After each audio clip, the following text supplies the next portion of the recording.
I have a theory that life feels hard because you haven't said it yet. Let's talk about it. Hi, I'm Rochelle Fox, and welcome back to the I Have a Theory series. This is episode 2 of 31, where I am sharing a theory every single day for the first month of 2026. And this one was one that I had a bit of resistance to recording. I feel like it's a heavy dose of tough love that I really needed to give to myself in 2025. And I really want to save anyone the pain that I went through and just like say the thing that I couldn't say to myself or I didn't want to say to myself. And that is that maybe life is hard because you haven't had the hard conversation.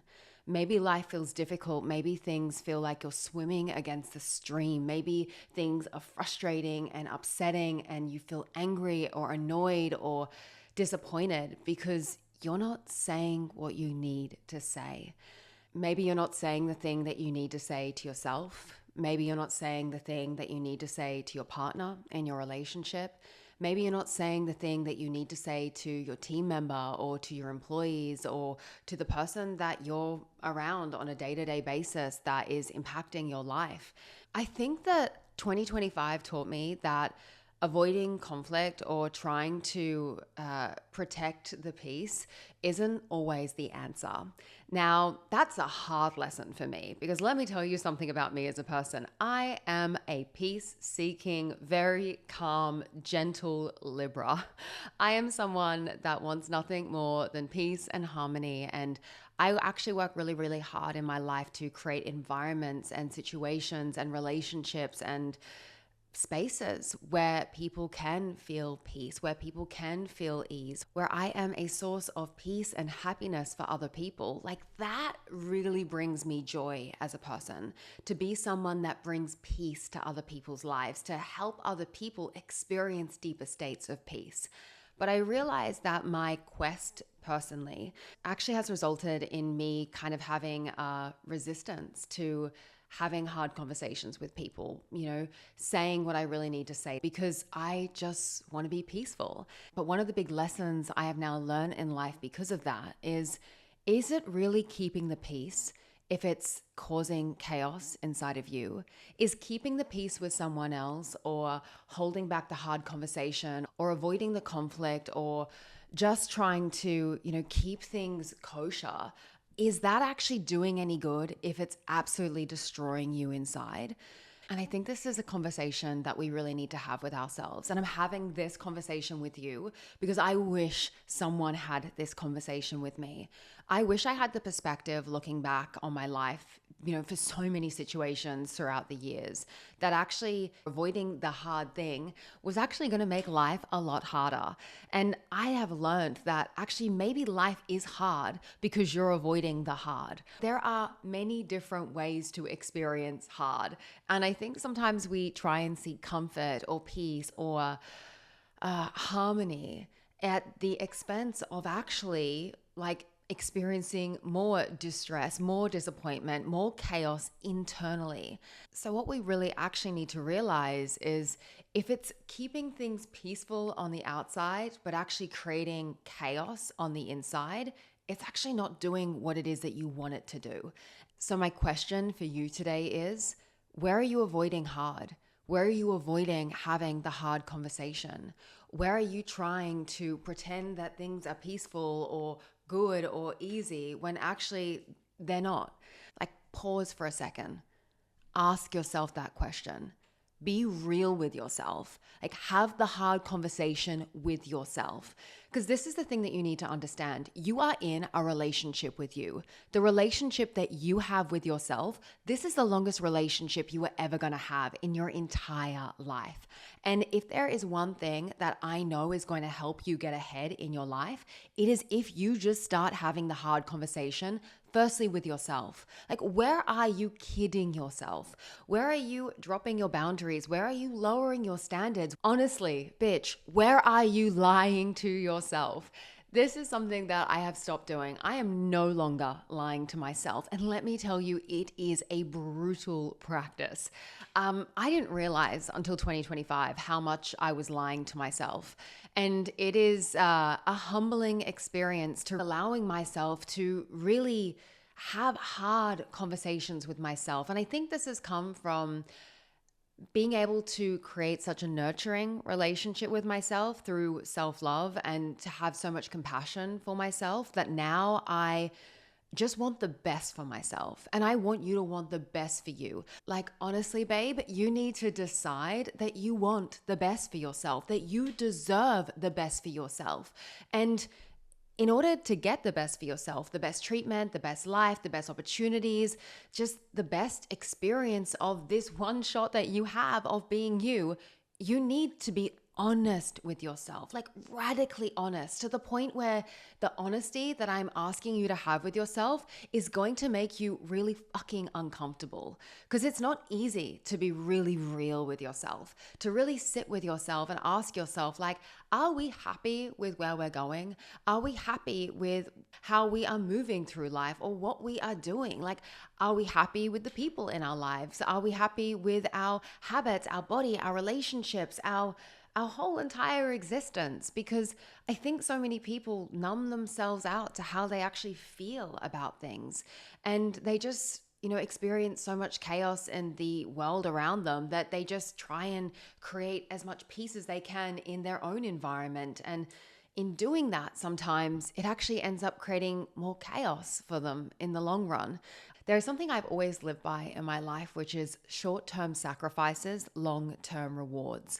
And that is how I've looked at a lot of work and a lot of the things that I have done and the way that I move through life and my commitments and how I show up. I constantly remind myself, I'm going to have to make short-term sacrifices, and that's going to lead to long-term rewards.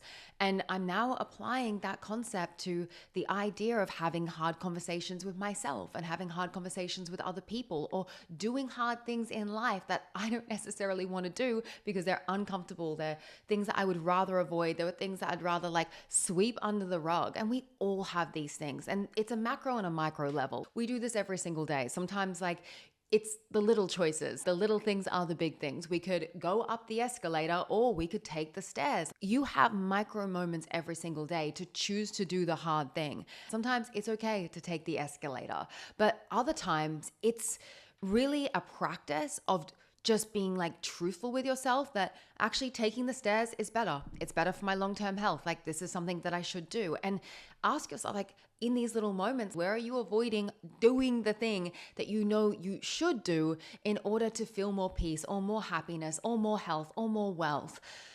Oh man, I could go off on this conversation for such a long time, but it was a lesson for me that I learned in 2025, and it kept showing up again and again. I think I had 12 instances, one instance a month in 2025 where I was met with the reality of having the hard conversation or needing to do the hard thing. And this was one of the lessons that I felt like I needed to learn, and the universe just kept giving it back to me until I eventually went, all right, I get it. I'm going to be brutally honest with myself, with other people around me. I'm going to stop playing nice. I am going to stop being the person who just is in peace and love and light all the time. No. That Rochelle, she died in 2025. She absolutely died. She is not there. She is not present. It is 2026. And I feel like that Taylor Swift song where she comes out of the grave and the old Taylor is dead. That really was, that was me.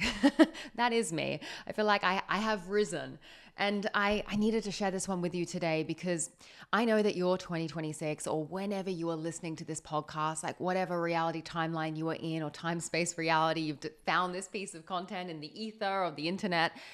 If you're listening to this, it's because you need to have a hard conversation with someone or yourself, or you need to do that hard thing that you're avoiding. And on the other side of that discomfort, I am telling you the peace that you are looking for, the abundance that you are looking for, the feeling of just having that weight that you are carrying on your shoulders that is there all the time, that no one else can see, but you are uplifting because it is ruminating in your mind and you are literally slogging it behind you, and it is something that you cannot escape. That is going to go.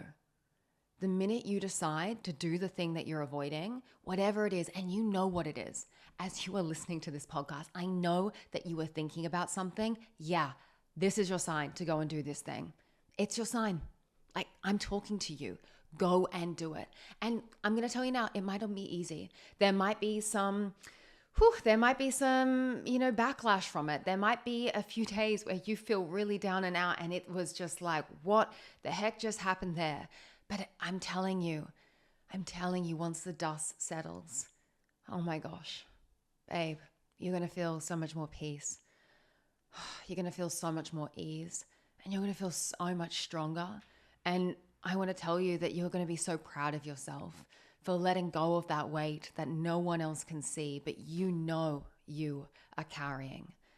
Because here's the thing, the best is yet to come for you. But in order for that to be a reality, you need to do the best by you. You need to act in alignment with the best thing for you, which means you're going to need to do things that are different to what you've been doing. You're going to need to let go of some energy. You're going to need to release some weight. You're going to need to actually look yourself in the eyes and to do the thing that you've been avoiding. And this is such a difficult thing to do. I know, it sucks. And it's so easy to avoid and sweep under the rug and just pretend it's not there. But there's no more pretending. You're carrying the weight of it every single day. Whether it's the relationship with the guy that just isn't in alignment with where you want to be going, your timelines, your life, your vision, your plan for yourself, but it's comfortable. Yeah, babe, be done with that. You already know the answer. If it's been screaming at you, but you've just been holding on for dear life when really you know in your heart of hearts it's not aligned, let it freaking go. If you're just moving through life with the job and the toxic boss that you hate in a career that you knew you were done with maybe a year ago, but you've just been holding on because, oh no, I don't want to have the hard conversation or be honest with myself about how I actually feel. I hate to tell you, the discomfort that you feel isn't going away. It's just being stuffed down in your body and it is affecting you every single day. So just remember that maybe life is hard because you're not having the hard conversation. Maybe life is hard because you're not doing the hard thing.